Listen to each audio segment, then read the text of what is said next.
Di pa man tayo nag-iinit, nagkaroon na tayo ng aberya. Nag-wind knot. This is the reality of fishing.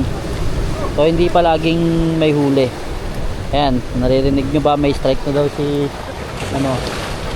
Potito. Yung mga may encounter ka talagang challenge, hindi pa laging smooth. Nag-wind knot sa akin, pre. Sa mga ganitong pagkakataon, dito masusubok yung pasensya mo.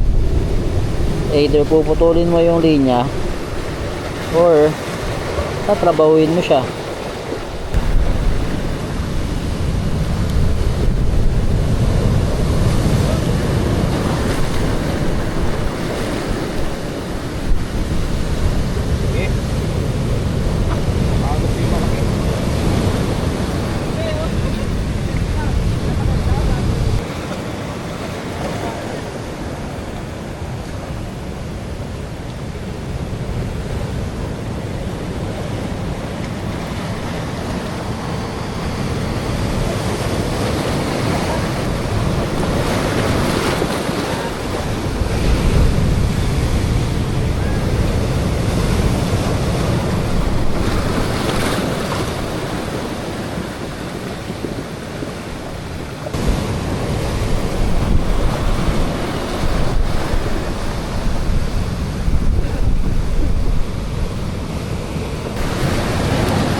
Yun, oh.